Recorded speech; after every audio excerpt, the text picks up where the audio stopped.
Hello, everyone. Welcome back to a podcast of one's own. We are Napier's FemSoc, the Feminist Society at Edinburgh Napier University. We are simply a group of wonderful, like minded people that like to educate themselves on different matters that affect all our lives. So, 2 weeks ago, we spoke about intersectional feminism and what it means to include intersectionality in our lives. So, if you're interested in that, please do have a listen, but you don't have to listen to them in order. Today, following our session and social on Scotland's shame, misogyny, homophobia, and racism, we're going to be talking a little bit more about Scottish identity and its relationship to race. So, as it is Black History Month here across the UK, we've been looking at Scottish identity and how difference aligns with that identity or perceived identity. Mainly, we've looked at race and racism and how these elements align or fight against this idea of Scottishness. So before we begin, I want everyone to give a little hi. You can unmute yourself and just say your name and that you're here. It's like a school roll call. So Hi, this is Esther. I'm here. nice one. Callum, are you here? Hi, I'm Callum. I'm here. Nice. And Yeah, Aurora here as well. wonderful. The whole exec is here. We're gonna have so much fun. Love that. Yay! So this is a really kind of very vague question, but hopefully it can start us off. I wanted to think about more about Scottishness. So when I say Scottishness, what's the first thing that comes to mind? Two of our exec are European students, so um, not from Scotland or haven't lived in Scotland their entire lives. So what did you think about Scottishness or Scotland before you came? Like, I'll be totally honest. My first Scottishness. If I were to say a word, it would be like Highlander. It would be like Nice. it would be like kilts. You know what I mean? Like I'm not like that's the immediate sort of stereotype that would pop up when I thought about when I pictured Scotland before I moved here. Oh. So are you kind of disappointed when you I mean, I wish I saw more kilts. Um, no, but I remember. I mean, maybe I'll just start the conversation, but we'll go do the rounds after. But I remember when I moved here, I really thought that I kind of expected it to not be very stereotypical. I was kind of I was aware of the fact that I had a picture of um Scotland as being maybe more stereotypical than it was. I was a bit, I don't know, I kind of criticized my own sort of prejudice. But then I came here and I remember there were a lot of things where I was like, oh, you know what? Actually, I do see people walk around with kilts. And I realized that, you know, uh, there's a very strong and um, proud Scottish identity that I really noticed when I moved here, that I really have a lot of respect for as well. So it's been both. That's pretty cool. Yeah, I would agree that the cultural image of Scotland is still very much alive, even if we don't want to admit it. We are quite heavy drinkers, love bagpipes, haggis, all that sort of stuff that you see in movies. They're not wrong. As much as we kind of hate it sometimes, they're not wrong. Aurora, what was your sort of take on things? I mean, pretty much what Esther said. I think that's the general view you kind of see. I know this is going to sound awful to everyone Scottish, but Scotland was kind of just not just the kind of an extension of just a part of the UK. It wasn't really a separate thing that much in my head. The image of Scotland, it was the cooler England, but not that much different. So I don't know. I mean, it pretty much what Esther said was a kind of Highlander thing and all the. I mean, realistically, I knew you would not have people running around on horses with kilts on in the middle of Edinburgh. That's still kind of what my brain thought. Although it does happen. But I don't know. I mean, I know this sounds like a lot of blah blah blah, but to be fair, I did not think about it that much before I came here.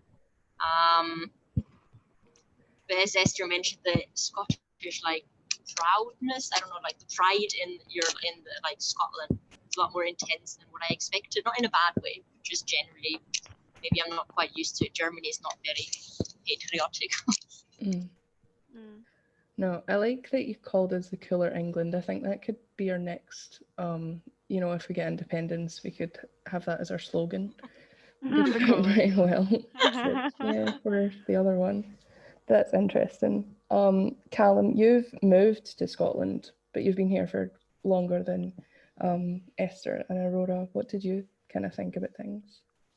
Yeah, I've lived both in England and Scotland, and so it would more said as like how Scotland just seems like England, but a bit different. There's some truth to that. I'd say there's a lot of differences, but there's also a lot of similarities. So overall, I'd say it's quite different. But yeah, when it comes to Scotland, most you think of is like kilts and haggis and Highland dancing and all that. Oh, so the cultural image is, maybe the kitschy stuff is what is the only thing that defines us from England. And that like personal.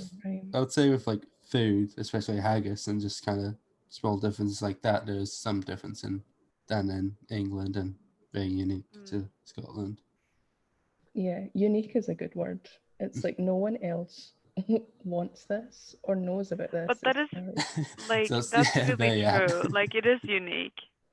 I think one thing that I like them has stood out for me when it comes to like what Scottish identity comes across as, and I remember saying this to a lot of my friends and family at home just after I'd moved over, that I was kind of like, they were like, "Oh, how is it?" and everything. Like, is it a lot different?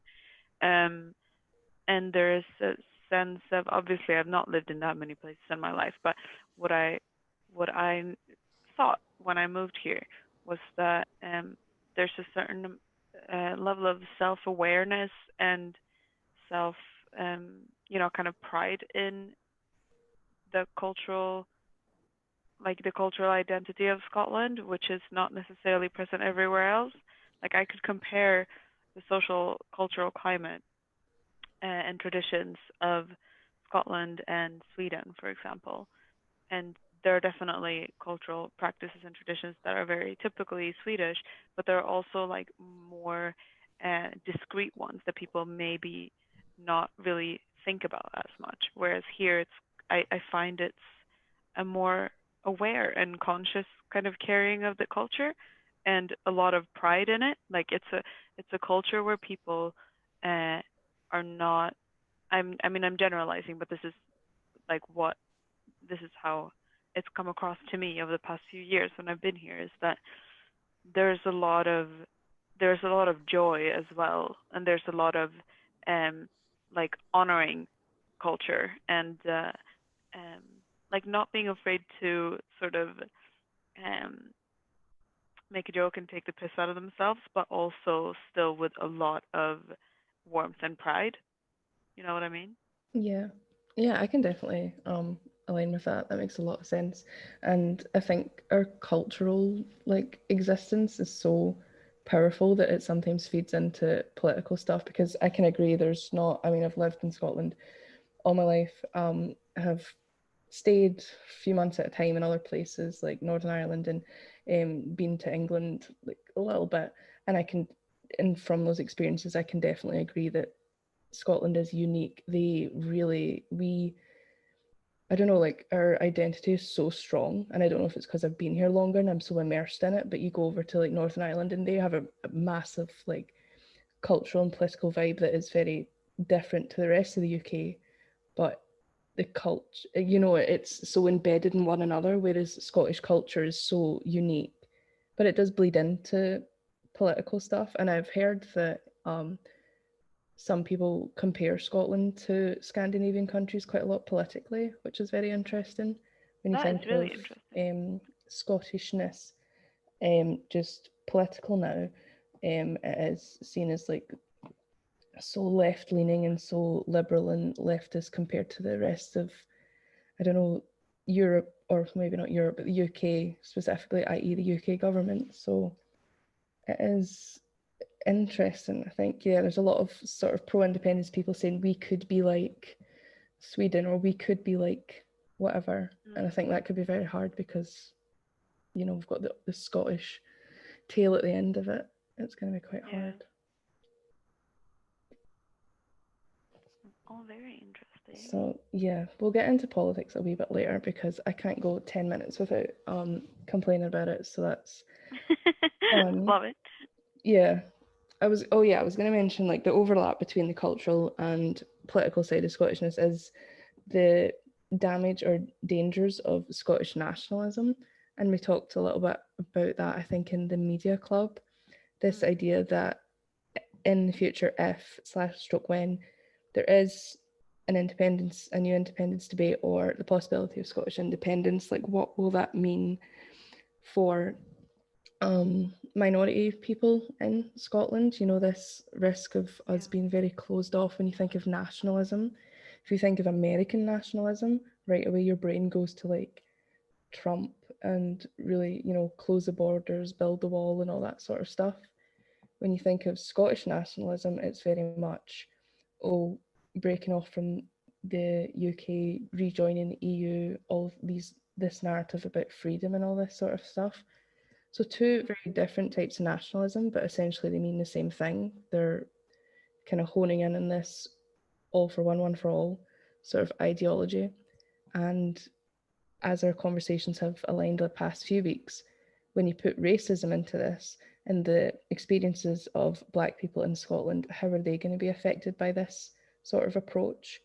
With the idea that Scotland, if it's going to be Scotland is for Scots only, will that mean that non-white Scots are going to be affected? You know, has anyone, I guess it depends how sort of like into the debate you are or into the news that you are, have you heard of these kind of experiences or problems coming through? Like unless anyone else wants to go, I can go. Definitely have, and some of the content of it, like I definitely have heard of this issue, like identity issue, and you know political issue, but also it was mentioned in some of the content from the media club as well. How difficult it can be when, I mean, you could have lived here all your life, be a Scot, but have heritage from elsewhere. If you're Black or if you're Asian or minority ethnic, like in any other sort of non-white Scot, it will be a very different experience because there's still the mentality of othering people that don't look like they've lived in a place for since the beginning of time, you know. And I think specifically when it comes to the sort of Scottish nationalism and independence drive, it's there are amazing things that could come from independence, but certain aspects of far sort of you know extreme patriotism or nationalism, that like if you think back to it, the last time Scotland was independent was early 1700s, if I'm right, or you know, which is a long time ago. So what happens if independence would be gained? Like, would that be in a you know sort of nostalgic regression type way that would harm minorities that were maybe not a part of the community and culture at that point, or would it be a future uh, oriented new type of like a new emerging diverse Scotland that would be on the table? If that makes sense? Yeah, I definitely think there's people that believe that this is going to be a new start or a new sort of, I don't know, beginning for Scotland. But then others think, well, we're doing so great in other aspects, you know, let's just continue that in a democratic fashion. I spoke in the session the difference between, you know, this idea of Scotland being free and independent in its own, and then there's the idea of Scotland being cut off from the UK, you know, away from their colonisers, we've fought for this freedom like really dramatically, and they compare it to like the fight for Irish freedom, which I don't think you can really align in the same sort of way. And going back to, kind of Scotland's identity now, or the way that maybe Scotland wants to be identified, is this really open and inclusive space. I remember through in Glasgow, there's these classes that refugees can come into and learn Scottish slang and learn English and all these sorts of things. There's like all these beautiful things happening, but on the other hand, refugees aren't treated that kindly, systematically. On the front, we always say Scottish people are very welcoming, but is the government that way, or is the society as a whole that way? And other people may think, well, we want to be better and do better, but we just can't because the UK won't let us. So at what point can we hold ourselves, or how can we hold ourselves accountable for what we've actually been doing and what we're responsible for? Do you guys think that Scotland is sort of inclusive in that way, or how can it be better? Big question. I think it's I'm gonna let Calmar Aurora go first because I felt like I've talked a lot, but I have something to say if there. Yeah, well, it's a matter of like what I mean by inclusion and all that. Like you say, like they teach English lessons to refugees. It's one thing like letting like refugees and other people into the country, and it's another thing like actually accepting them or like not denying their identity as a Scottish person. It's kind of like echoed in the media club. There's a difference between inclusion and assimilation and all that. So on the aspect of like, I don't know, like encouraging people to come to Scotland, I would say, yeah, there's just that openness of like, we want more people, maybe from a policy level, but whether we like actually accept these people and their identities and cultures, I'm not entirely sure. Yeah, and the sort of reason for doing it, it's like, do we actually want to be more inclusive, or do we just want to look better and I don't know, better, cooler than England, as Aurora points out? I mean, I think there's a very important distinction to make between what type of inclusivity is sort of focused on in Scotland, and I do feel like, see, looking at universities and especially in the student body of the city of Edinburgh, but in general, there are so many internationals coming into Scotland to study, for example, and I do feel like the coming in from abroad, being like from not being a Scot, I've not personally felt excluded in any way, felt pretty embraced and very much, become a natural part of the social systems that I've ended up being in. Whereas I feel like that experience would probably is, bound to be very different for someone who is not white, for example. And I think that's an important distinction to make. There can be openness in trying to get people from different various backgrounds in, but then in fact, when it happens, the rife systemic prejudices and discrimination that exist within us all and within the systems, still going to create a different experience for white or people of color. Yeah, I would agree with Esther. Like personally, I have felt very like part of Scotland, but also I am very white.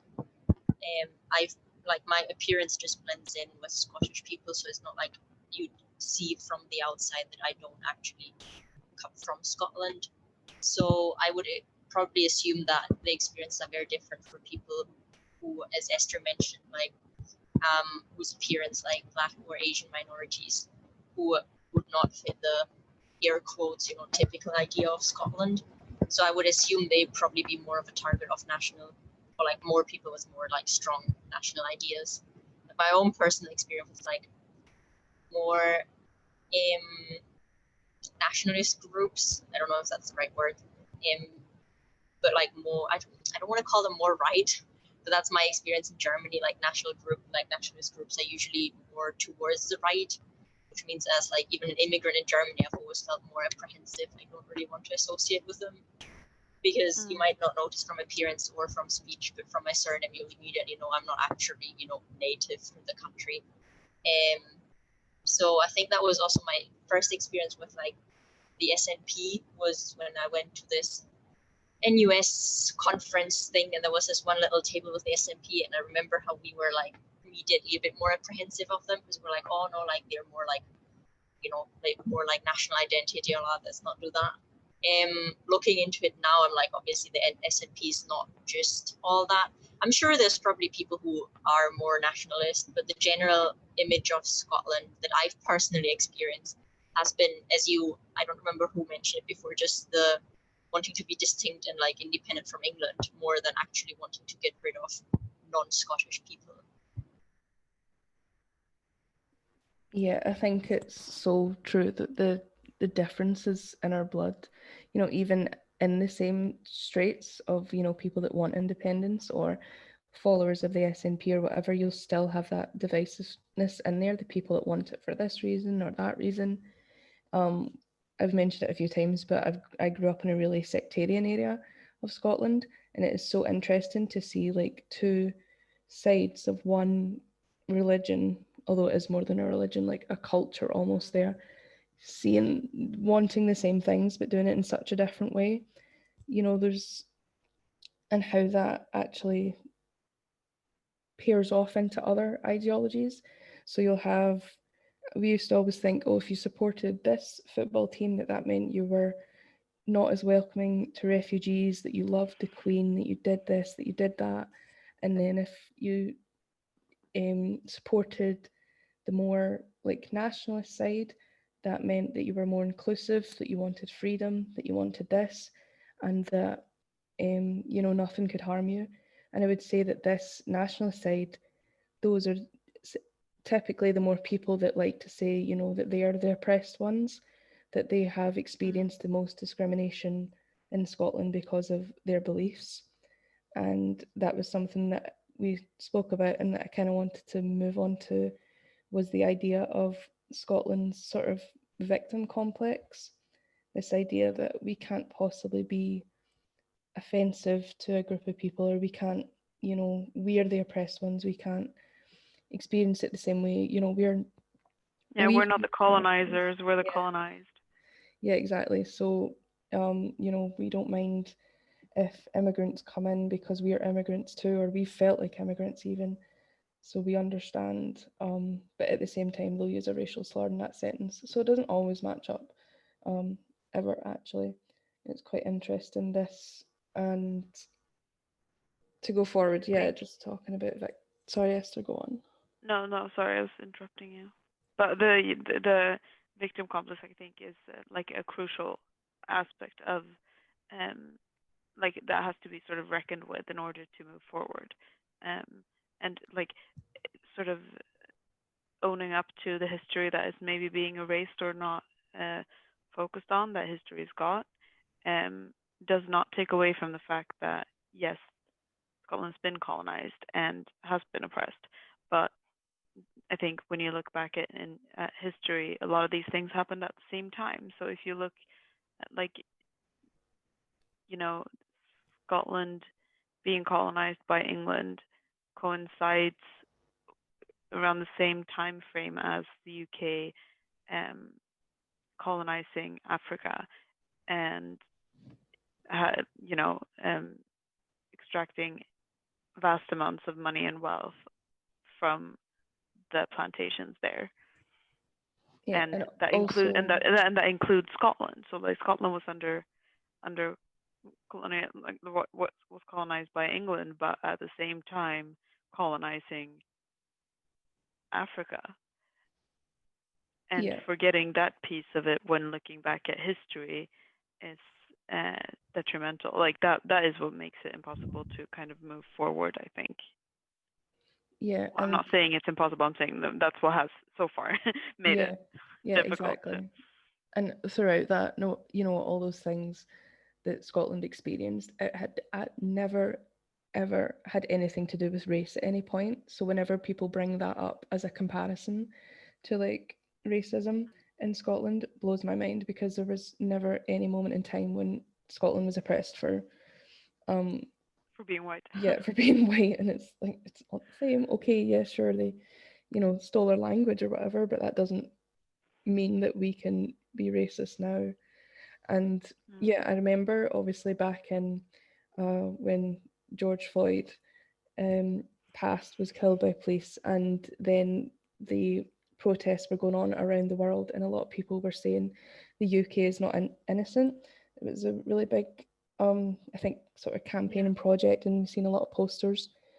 That sort of fueled some people to say, like, in the Scottish nationalist movement, to say, like, yeah, I mean, look at us, we're still colonised, so of course they're not innocent, despite the fact that Scotland played a instrumental role in the slave trade, profited off it probably more than any other European country, or especially in the UK at least.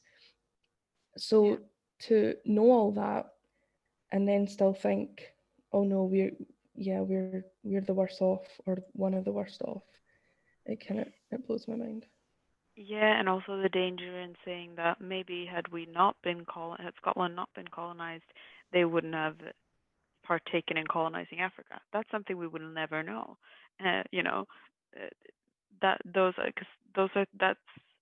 a different, dangerous avenue that you can walk down and say, well, maybe maybe we didn't initially, like, if it was the English that colonized Africa and we sort of did it because we were oppressed by them. You know what I mean? Like, that's a sort of blame game that doesn't either serve any purpose.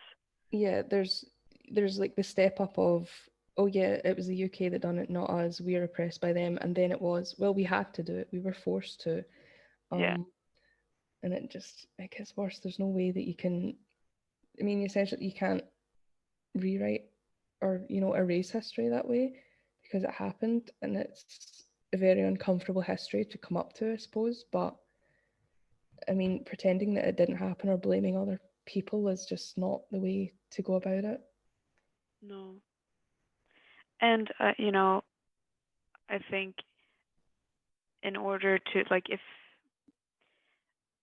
acknowledging this is what we talked about in the media club as well, and sort of arrived at. I think it was Matthew essentially that said it, but then we all kind of, we agree on it. Obviously, is that education is the way forward. Like, we have to bring the past into the light. Talk about what actually happened, and that includes all of the guilt and, like, the actual rightful blame. You know what I mean? And have that be part of education so that we can move forward. And we were talking about, like, how can you say that Scotland did not partake as badly as England in colonizing Africa, when the streets and the monuments all around us are named after slave owners, and there's still financial, transactions happening related to that time today, tax paying money, and it's wild because it still exists. Like, that is still in circulation. Yeah, the education point is so important, and it is almost strange that it hasn't been pushed on more, because as a country who is seemingly so proud of our culture and history and politics, when these matters come up, we whitewash it, we Scottish wash it in a way, and any mention of like slavery or Black history, it's always, it's not our fault. We look outwards. We look over at America, who has the awful history, or England, which quote started it, question mark. So at what point or how on earth can we take that and then teach forward? I mentioned that Scotland, we are, oh, yay, so progressive because we are going to be the first country in the world to initiate LGBT history into the curriculum. And that is so amazing and That is so fantastic. fantastic. And That's it's absolutely amazing. Yeah, and I don't think we'll realise it until it's actually put into the curriculum next year. But it's been such a long time coming.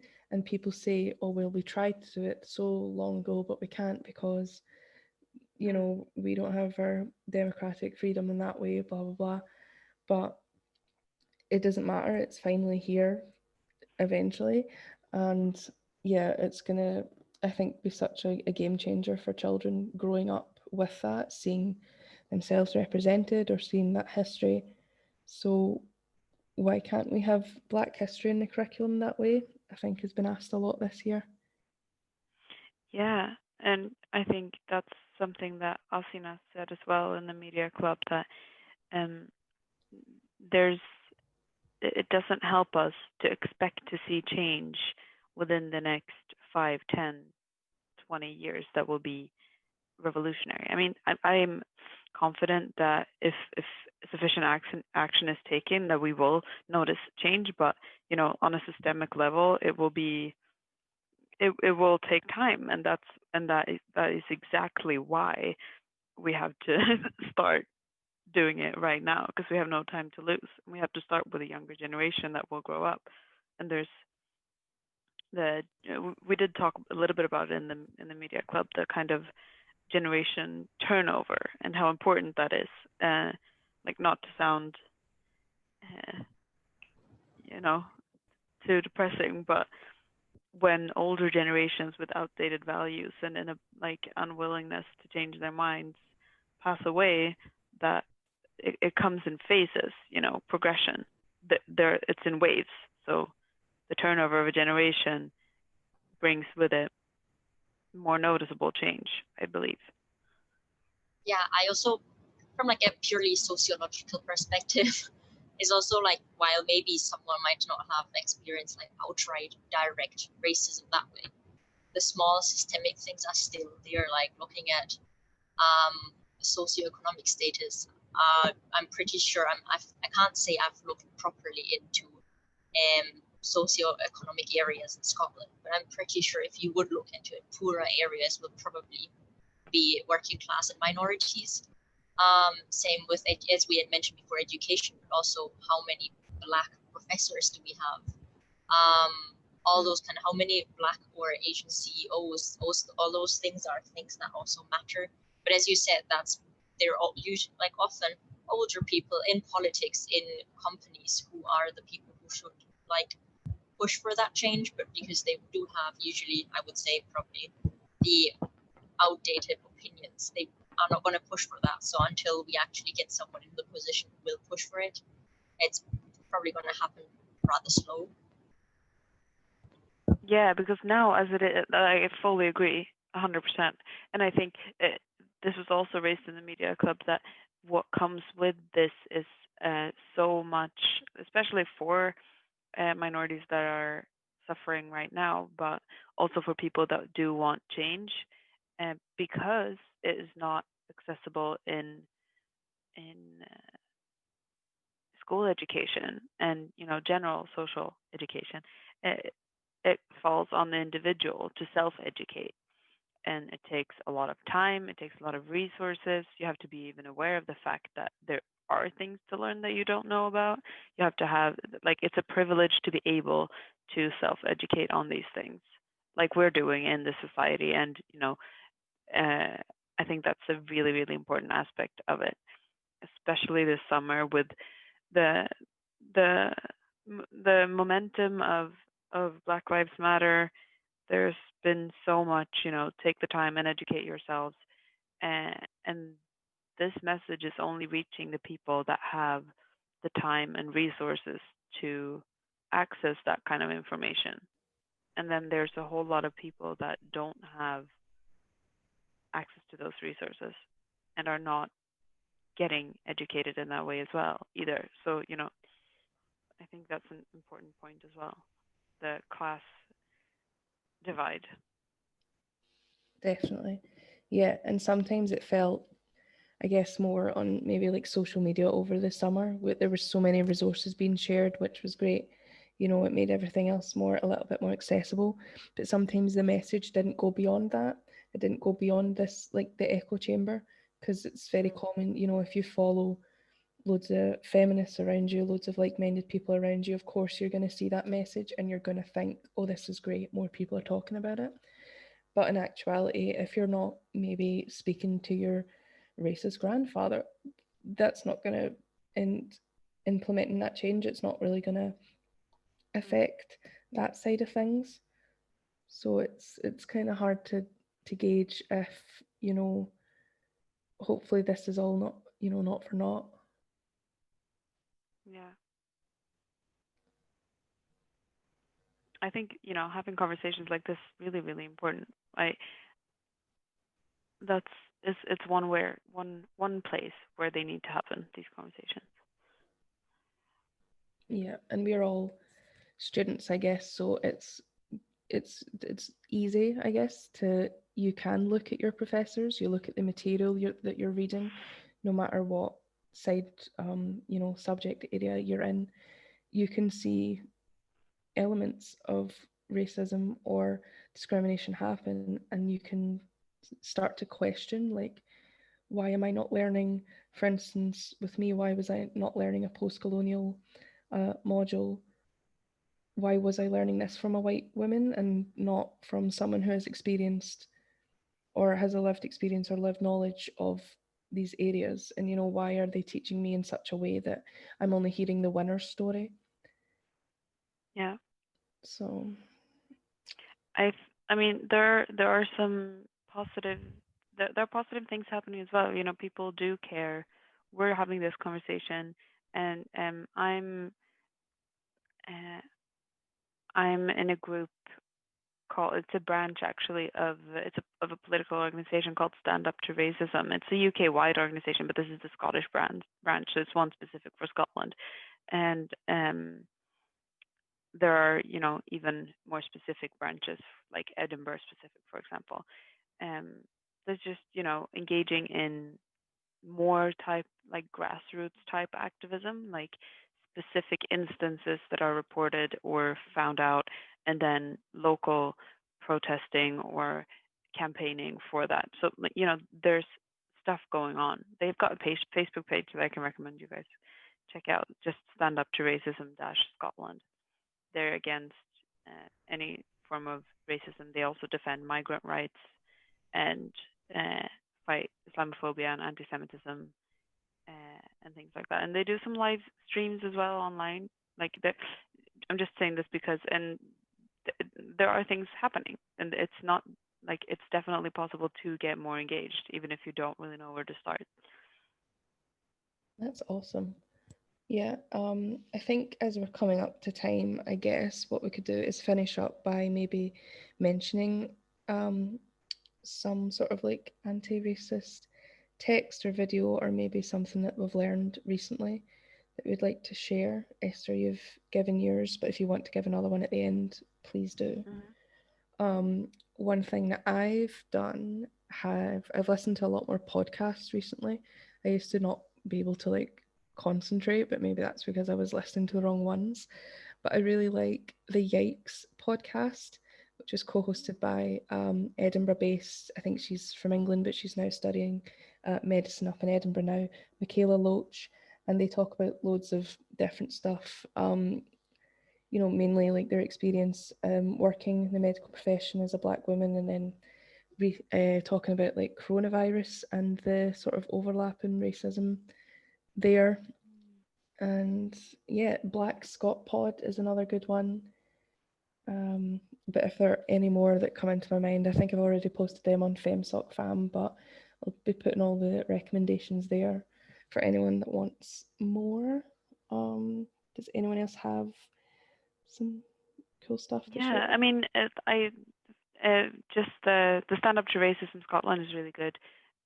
Or UK wide, they do, you know, webinars and monthly sort of meetings with all the members. And they're actually really big. I've been to some that are been like 200 people in one Zoom call. You know, kind of get together to talk about what's going on, which is great. And I think you actually shared one of the events that's coming up Tuesday, this Tuesday at 4 o'clock by yeah. Girl Up Edinburgh and Black Ed Movement that is on Black sexualization and sexual violence. So that's definitely super interesting and important. Yep. Yeah, the Blackhead movement is definitely a good one to look into as well. Aurora, Callum, do you have any? This is really putting you on the spot a bit. When people ask me things like this, I always forget No, it's blank. everything that I've ever watched ever. Yeah, I can't personally say I have anything to add to it. But I'm also very bad. Like, I have so many things bookmarked or saved for later or in my Netflix list, and then I forget. But also, I'm not quite. I don't think I have anything like concrete. I've been reading like a lot of stuff that I've seen, like posted online or something, but I wouldn't like concretely remember any text just now. So probably nothing to add for anyone to look for.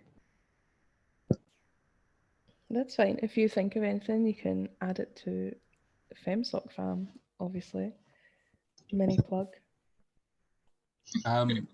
It's not exactly a podcast, but the Grapevine is a kind of YouTube discussion panel hosted and like created by Black people in the USA. It's kind of ranges from many topics concerning issues Black people face and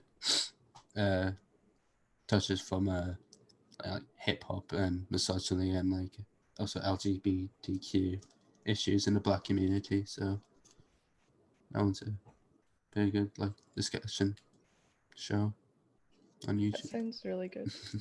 Please share that as well. Yeah. So yeah, I really enjoyed this podcast.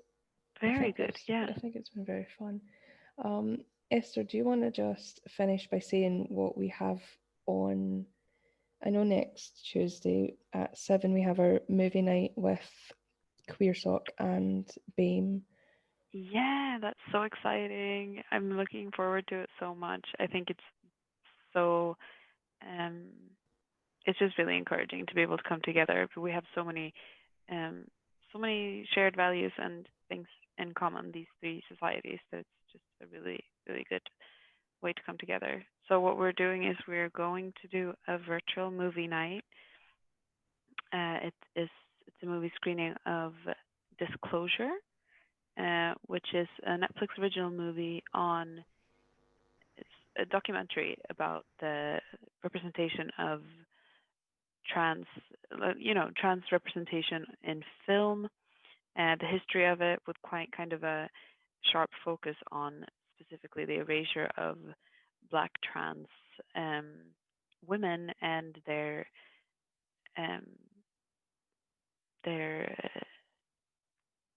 what am I saying? I'm losing my words. And their significance to the trans movement, and also how film and TV shape the kind of the activist landscape and public perception of the trans community. So that is, looking forward to that a lot. We've got a discussion afterwards as well, so that would be super good. Yeah. And that's an event on Facebook called Black History Month Movie Night and you can find it through the events tab on our Facebook page, Edinburgh Napier Feminist Society. Yeah, I just realised that it's going to fit really nicely into the guest talk the following Tuesday. Yes. So we're really, really looking forward to that as well. That will be a guest workshop.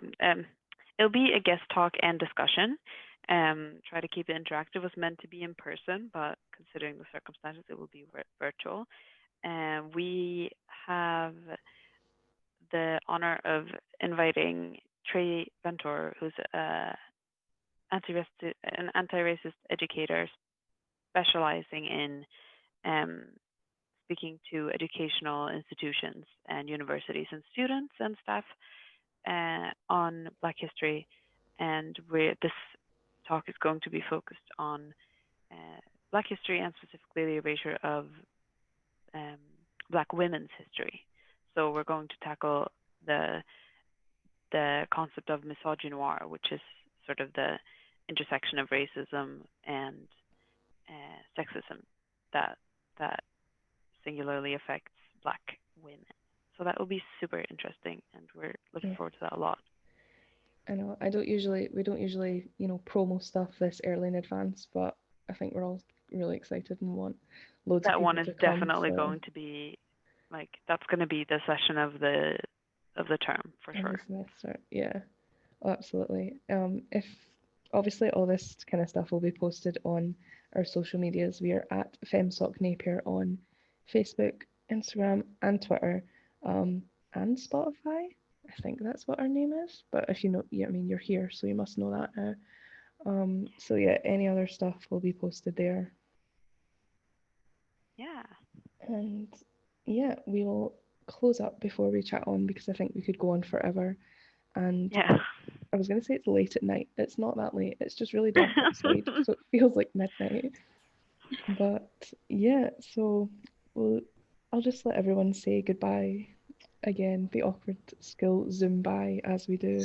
And we will see you in the next, or you'll hear us in the next podcast.